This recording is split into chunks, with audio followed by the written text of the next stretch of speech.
오늘 가정에서 또 현장에서 함께 예배하시는 성도 여러분 주의 이름으로 축복합니다. 우리 인사하십시오. 하나님은 당신을 사랑하십니다. 오늘 말씀은 참 마음과 온전한 믿음이라는 제목입니다. 이 말씀을 함께 나눌 때 여러분 심령과 저 안에 하나님의 은혜가 있기를 간절히 소망합니다. 믿음이 흔들릴 때가 있습니다. 나는 예수 믿었는데 이 믿음이 흔들릴 때가 있습니다. 내 마음과 내 행동이 다를 때죠. 그럴 때 우리의 믿음은 흔들리게 됩니다. 믿음이 흔들릴 수 있다라는 사실을 우리는 기억을 합니다. 그러나 이 믿음이 우리를 흔들리게 하고 흔들어 놓지만 우리 가운데 믿음이 있음이 또한 얼마나 감사한가라는 것을 생각하지 않을 수 없습니다. 믿음의 선배들도 여전히 그들의 믿음이 흔들렸다라는 것을 우리는 기억합니다. 약속을 받았던 아브라함, 믿음의 조상이죠. 아브라함의 믿음도 흔들렸습니다. 기다리고 기다려도 하나님의 약속이 이루어지지 않자 그 믿음이 흔들리게 되었습니다. 내 마음에 합한 자다 여겼던 다윗, 하나님 마음을 그렇게 기쁘게 했던 다윗도 그 믿음이 흔들릴 때가 있었습니다. 수제자였던 베드로 역시 주님이 붙잡히시는 그 밤에 그 두려움으로 인하여 주를 모른다 부인하는 그 믿음이 흔들리는 순간이 있었습니다. 성도 여러분, 내 믿음이 흔들린다는 것이 당연하다, 위안받으라는 말씀이 아닙니다. 단지 흔들릴 수밖에 없지만 흔들리는 그 속에서도 우리 가운데 믿음 주심이 얼마나 감사한가. 또한 믿음이라는 것이 흔들릴 수는 있다 할지라도 전혀 없어지거나 사라질 수 없다라는 사실을 우리는 깨닫습니다. 지금 이 시간도 흔들리는 이 믿음을 붙들어 주시고 하나님 앞에 예배하며 영광 돌리게 하신 하나님, 그 하나님이 오늘 우리를 붙들어 주시고 우리 예배를 받아주시는 줄로 믿습니다. 오늘 본문은 19절을 시작하면서 이렇게 시작을 합니다. 그러므로 라고 표현을 하죠. 이 그러므로라는 표현은 앞 이야기의 결론 아니겠습니까? 그래서 히브리서 10장 전반부를 보면 이 히브리서 기자가 무엇을 말하고 있는가 하면 율법을 우리 가운데 얘기해주고 그 율법과 예수 그리스도의 흘려주신 보혈을 비교해서 얼마나 뛰어난가, 그리스도의 보혈이 얼마나 뛰어난가, 곧 우리가 가진 이 믿음이 얼마나 놀라운가 하는 것을 우리 가운데 잘 설명해 주고 있습니다. 율법을 가리켜서 옛 언약이다라고 이야기를 합니다. 하나님이 이전에 주신 약속, 옛 약속이라고 표현도 합니다. 그 율법 안에 하나님께서 두신 뜻이 있습니다. 죄사함을 받기 위해서는 반드시 짐승의 피를, 제물의 피를 가지고 하나님 앞에 나아가야 한다라는 것이었습니다. 그것이 바로 이 율법 속에 담겨진 하나님의 뜻이었습니다. 그러나 하나님께서는 그 뜻을 행하고 있는 이스라엘 백성들, 그들에게 말씀하고 있습니다. 죄사함을 받기 위한 효력이 제물들의 피지만 그 피도 효력이 1년밖에 가지 못한다. 그래서 매년마다 반복해서 이 피의 제사를 하나님 앞에 드려야 한다라는 것이었죠. 그런데 하나님께서 우리 가운데 새 언약을 주셨습니다. 새로운 약속이죠. 이 옛 약속을 없이 하고 새로운 약속을 준 것이 아니라 그 약속도 여전히 있고 새로운 약속을 하나님께서 우리 가운데 주신 것입니다. 히브리서 8장 10절을 보시면 또 주께서 이르시되 그날 후에 내가 이스라엘 집과 맺을 언약은 이것이니 내 법을 그들의 생각에 두고 그들의 마음에 이것을 기록하리라. 나는 그들에게 하나님이 되고 그들은 내게 백성이 되리라. 이것이 바로 새 언약이었습니다. 내 마음을 너희에게 주고 나는 너희의 하나님이 되고 너희는 내 백성이 될 것이다 라는 것이죠. 이것이 새 언약입니다. 이 새 언약의 중보자로 예수 그리스도를 하나님께서 우리 가운데 보내주셨고, 예수 그리스도는 오셔서 이 새 언약을 성취하셨습니다. 이루신 것이죠. 어떻게 이루셨는가? 그것을 지금 히브리서 기자는 우리 가운데 소개해 줍니다. 히브리서 10장 10절부터 12절 말씀입니다. 이 뜻을 따라 예수 그리스도의 몸을 단번에 들이심으로 말미암아 우리가 거룩함을 얻었노라. 제사장마다 매일 서서 섬기며 자주 같은 제사를 드리되 이 제사는 언제나 죄를 없게 하지 못하거니와 오직 그리스도는 죄를 위하여 한 영원한 제사를 드리시고 하나님의 우편에 앉으사. 이것이 바로 새 언약입니다. 이 새 언약을 이루기 위하여 예수 그리스도를 하나님이 우리 가운데 보내주셨고, 예수 그리스도께서는 자신의 몸을 단번에 들이심으로, 단번에 그 몸을 들이심으로 이 새 언약을 성취하셨습니다. 그리고 영원한 제사장이 되어 하나님 우편에 앉아 계시는 것입니다. 이제 우리는 새 언약 아래에 살고 있는 하나님의 자녀들입니다. 성도죠. 성도의 삶을 우리는 이렇게 한마디로 요약해서 말씀할 수가 있습니다. 성도의 삶은 참 마음과 온전한 믿음의 삶이다. 참 마음과 온전한 믿음의 삶이 곧 성도의 삶입니다. 참 마음을 어떻게 성경은 표현하고 있는가? 옛 언약 속에서는 우리가 가진 마음을 참 마음이다 말하지 않았습니다. 진실한 마음이죠. 하나님이 받으실 만한 마음으로 표현하지 않았습니다.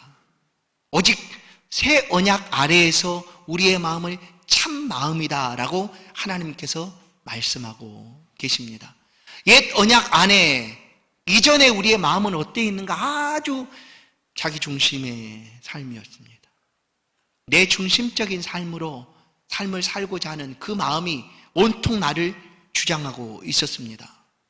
그래서 내가 원하면 하고 원치 않으면 안 하고 모든 것이 내가 우선, 이게 되던 시대가 바로 옛 언약 아래에 있던 우리의 마음이었습니다. 그 마음을 가리켜서 참마음이라 말씀하지 아니하시고 새 언약으로 삶을 살고 있는 성도들을 가리켜서 이제 너희가 참마음을 가졌다라고 말씀해 주고 있는 것입니다. 이 마음은 하나님 앞에 진실을 하라는 것입니다. 예수 그리스도를 믿는 믿음에 진실하라라는 것입니다. 이 참마음을 예수 그리스도의 마음으로 우리 가운데 소개합니다. 빌립보서 2장 5절 너희 안에 이 마음을 품으라 곧 그리스도 예수의 마음이니. 참마음은 예수 그리스도의 마음입니다. 이 마음은 다른 사람을 불쌍히 보고 긍휼히 여기고 자비와 긍휼과 은혜를 베풀고 있는 주님의 마음이죠. 이 마음이 누구에게 있는가? 이제 새 언약의 성도로 살고 있는 우리에게 이 마음이 주어지고 있다라고 하나님은 말씀하고 있습니다. 그래서 너희 안에 이 마음을 품어라. 너희 안에 이 마음을 품어라. 성도 여러분, 우리는 지금 참 마음의 삶을 살고 있습니다. 그래서 이 참 마음이라는 것은 우리의 믿음이 하나님 앞에 진실해야 된다는 거예요. 우리 마음을 아시는 하나님이시니 하나님 앞에 속일 수 없다라는 거죠. 시편 7편 9절 악인의 악을 끊고 의인을 세우소서. 의로우신 하나님이 사람의 마음과 양심을 감찰하시나이다. 하나님이 다 아신다는 거예요. 그러니 이제 새롭게 가진 이 마음으로 하나님을 진실되게 섬기라는 것입니다. 그것이 우리가 가진 참 마음입니다. 단지 이름뿐인 믿음을 가지지 말고 행함과 진실함으로 하나님을 섬기는 성도의 삶을 살아가라 하는 것이죠. 요한일서 3장 17절부터 20절 말씀입니다. 누가 이 세상의 재물을 가지고 형제의 궁핍함을 보고도 도와줄 마음을 닫으면 하나님의 사랑이 어찌 그 속에 거하겠느냐. 자녀들아, 우리가 말과 혀로만 사랑하지 말고 행함과 진실함으로 하자. 이로써 우리가 진리에 속한 줄을 알고 또 우리 마음을 주 앞에서 굳세게 하리니 이는 우리의 마음이 혹 우리를 책망할 일이 있어도 하나님은 우리의 마음보다 크시고 모든 것을 아시기 때문이라. 아멘.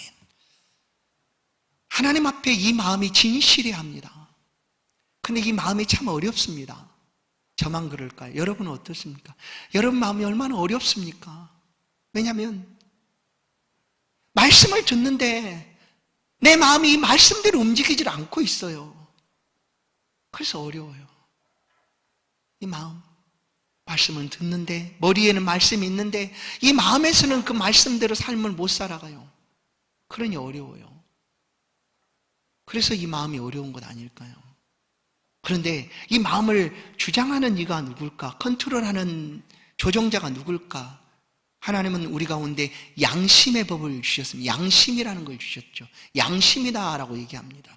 마음을 컨트롤하는 것이 양심이에요. 그러나 옛 언약 안에서는 이 양심이 내 마음대로 원하는 대로 주장하고 있었어요. 양심이. 그래서 다른 사람이 너 양심이 있느냐라고 말해도 뭐 아무 문제가 될 것도 없어요. 왜냐하면 내가 하고 싶은 대로 하는 거니까. 사람이 어떻게 양심을 가지고 그렇게 할 수가 있느냐라고 말해도 상관없어요. 내 양심이 내 마음대로 하고 있으니까. 그러나 이때의 우리의 양심은 지극히 자기중심입니다. 똑같은 상황이 닥쳐와도 내가 득이 되는 쪽으로 양심이 움직이는 거예요. 그래서 성경은 마음을 주관하는 것이 양심인데, 컨트롤하는 것이 양심인데, 이 양심이 옛 언약 아래서는 온전한 양심이 아니었다라고 말하고 있는 겁니다. 성경이 표현하고 있는 양심의 여러 가지 표현들을 우리는 볼 수가 있습니다. 디모데전서 1장 19절은 믿음과 착한 양심을 가지라라고 얘기합니다.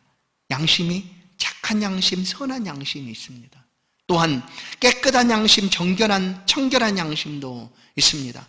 깨끗한 양심에 믿음의 비밀을 가진 자라야 할지니라. 약한 양심도 있습니다. 이 양심이 너무나 약한 사람도 있습니다. 또한 양심이 죽어버린 양심도 있습니다. 깨어져 버린 양심이 있다는 거예요. 그것을 성경은 화인 맞은 양심이다. 자기 양심이 화인을 맞아서 외식함으로 거짓말하는 자들이라. 이런 양심들이 있는데 우리 양심은 어떤가 하는 거예요. 그래서 마음이 어렵다는 거예요. 마음을 컨트롤하는 것이 너무나 어려워요. 왜냐하면 우리 양심이 잘못되면 나는 내 마음대로 산다고 하지만 잘못된 길을 가고 있기 때문입니다. 그런데 그리스도 예수께서 오셔서 우리의 이 양심을 회복시켜 주신 것입니다. 완전하고 성결하고 깨끗한 양심으로 하나님이 바꾸주신 것이에요. 어떻게 바꾸셨는가? 히브리서 10장 22절을 보시면 우리가 마음의 뿌림을 받아 악한 양심으로부터 벗어나고, 전에는 악한 양심이었어요. 그러나 나는 그것이 악하다고 생각하지 않아요. 왜냐하면 이 양심은 나를 위하여 내가 원하는 대로 움직이니까. 그런데 하나님 보실 때는 그 양심이 악한 양심이었다는 겁니다. 그래서 그리스도 예수를 우리 가운데 보내주시고 이 양심에서 회복하시도록 우리의 마음속에 참 마음을 주시고 계십니다. 그것이 어떻게? 뿌림을 받아, 우리가 마음에 뿌림을 받았다고 얘기하는데, 이 뿌림이 무엇인가 하면 히브리서 기자가 계속해서 말씀하고 있는 예수 그리스도의 보혈입니다. 보혈. 그래서 우리 안에는 그리스도의 보혈이 흐르고 있는 거예요. 그 보혈 때문에 우리의 양심은 선한 양심이고 깨끗한 양심이고 청결한 양심이 되어서 성도의 삶은 참 마음과 온전한 믿음으로 살아가게 된다라는 것입니다. 참 마음은 악한 양심으로부터 벗어나게 됩니다. 그리고 적극적으로 선하고 성결하고 착한 양심의 삶을 살아가게 됩니다. 내 마음대로 두는 것, 마음이 움직이는 대로 행하는 것, 이것이 옳은 것 같지만 그리스도의 보혈로 씻음을 받지 못하면 이것은 나에게만 옳은 것입니다. 다른 사람들을 힘들게 하고 어렵게 하고 그리고 고통스럽게 할 수밖에 없어요. 그런데 그리스도의 보혈로 씻음을 받은 우리의 양심은 그 비춰진 성령의 빛을 따라서 어디에서든지 하나님의 영광을 드러낼 수가 있는 것입니다. 참마음을 하나님이 우리 가운데 주셨습니다. 그렇죠. 새 언약을 주실 때 너희의 마음에 내 마음을 두고 라고 말씀하고 있는 것처럼 하나님이 이 마음을 우리 가운데 주셨어요. 그런데 우리의 마음이 참 마음으로 바뀌어지는 비결은 어디에 있는가 하면 그리스도에 흘려주신 보혈입니다. 보혈. 율법 안에서는 죄 씻음을 받기 위해서는 제물의 피를 가지고 하나님 앞에 나아가야 했습니다. 언제나. 그리고 그 효력도 딱 1년만. 1년 지나면 또다시 그 일을 반복해야 했던 거죠. 그런데 하나님께서는 그리스도께서 우리를 위하여 흘려주신 그 보혈, 단번에 자기의 몸을 찢고 흘려주신 보혈의 공로로 우리를 깨끗하게 하신 것입니다. 깨끗하게. 그렇게 우리는 은혜를 입은 거죠. 히브리서 9장 17절 하물며 영원하신 성령으로 말미암아 흠없는 자기를 하나님께 드린 그리스도의 피가 어찌 너희 양심을 죽은 행실에서 깨끗하게 하고 살아계신 하나님을 섬기게 하지 못하겠느냐. 우리 양심이 그리스도의 보혈로 깨끗한 양심이 되었습니다. 그리고 그 양심으로 하나님을 섬기게 된 것이죠. 지금 우리 안에는 그리스도의 보혈의 피가 흐릅니다. 온전한 믿음은 무엇인가? 여러분, 믿음에 있어서 가짜 믿음 이렇게 표현도 하죠. 믿음이 큰 사람 이렇게 표현도 하고 이렇게 표현하는데, 그럼 온전한 믿음이라는 것은 어떤 믿음을 온전한 믿음이라고 말하는가?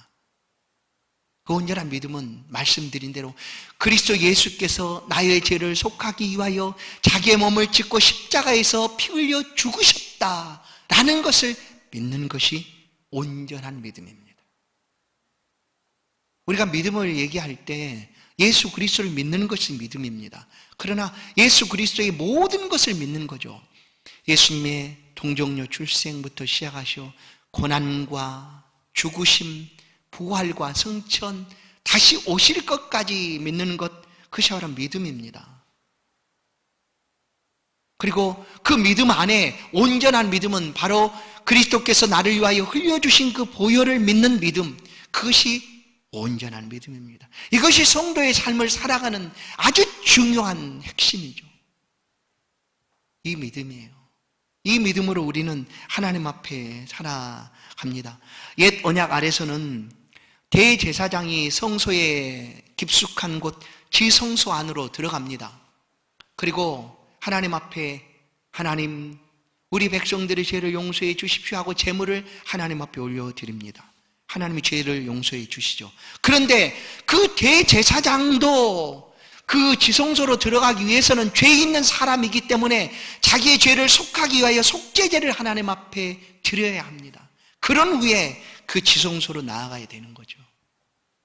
그러나 예수 그리스도는 죄 없으신 분이신데 우리를 위하여 자기의 몸을 단번에 제물로 내어주신 것입니다.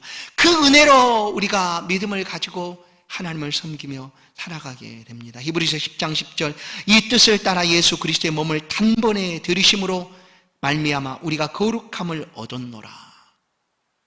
단번에 우리를 위하여 그 몸을 내어주셨습니다. 이것을 믿는 것이 믿음입니다. 온전한 믿음. 이것을 온전한 믿음이다라고 말하는 것이죠. 오직 주님이 우리의 주가 되신다는 사실을 우리가 믿고 있는데 그에 대해서 성경이 하고 있는 말씀들을 우리는 들을 수가 있습니다. 예수님께 출생하시는 그 순간 하나님께서 우리 가운데 알려주신 말씀이죠. 마태복음 1장 21절 아들을 낳으리니 이름을 예수라 하라.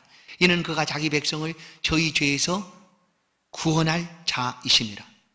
예수님은 이 땅에 오시면서부터 이미 구원자로 오셨습니다. 예수 그 이름, 자기 백성을 저희 죄에서 구원할 자이심이라. 요한복음 3장 16절을 보십시오. 하나님의 세상을 이처럼 사랑하사 독생자를 주셨으니 이는 그를 믿는 자마다 멸망치 않고 영생을 얻게 하려 하심이라. 하나님의 독생자이신 예수 그리스도, 그를 믿는 자마다 멸망치 않도록 하기 위해서 이 땅에 오셔서 우리 가운데 속죄 제물이 되어 주신 것입니다.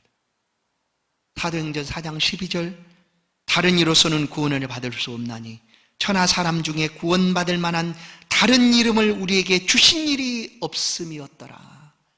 다른 이름이 없어요. 오직 예수 이름 외에는 없습니다. 우리를 구원하시고 우리의 죄를 속하시는 이름, 오직 예수 이름. 그것을 믿는 것이 온전한 믿음이라는 거예요. 그 믿음이 바로 온전한 믿음입니다. 성도 여러분, 오늘 우리는 이 참 마음과 온전한 믿음으로 삶을 살고 있습니다. 이 참마음과 온전한 믿음으로, 이제 성경은 오늘 우리 가운데 22절을 보면 참마음과 온전한 믿음으로 하나님께 나아가자라고 얘기합니다. 그렇습니다. 우리가 이 마음과 믿음을 가지고 하나님 앞에 나아갈 수 있어야 합니다. 오늘 말씀 속에서 몇 가지 간단하게 생각해 보겠습니다. 첫 번째는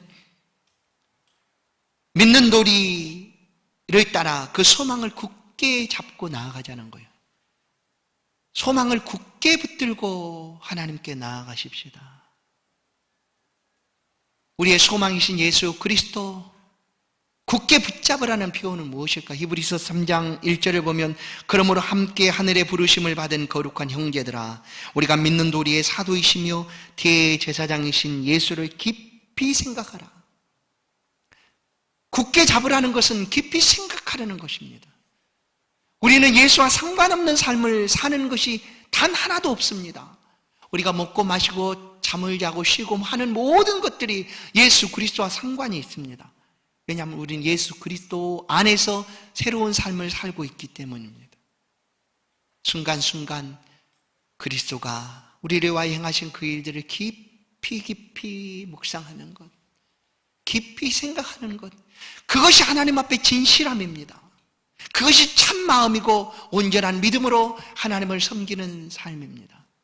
그래서 참 마음과 온전한 믿음으로 하나님을 섬기는 우리는 이 소망을 붙잡고 하나님 앞에 나아가야 합니다. 여러분, 어떤 것들에 대한 생각이 커지면 어떨까요? 그것이 더 확실해진다는 걸 우리는 압니다. 그러지 않습니까? 많이 생각하고 관심 두면 그것이 점점 더 확실해집니다. 그렇습니다. 지금 우리의 소망이 거울과 거울로 보는 것처럼 때로는 뿌옇고 희미하게 될지라도 그때는 밝게 대면하여 볼 수 있을 정도로 우리의 소망이 크게 될 것입니다.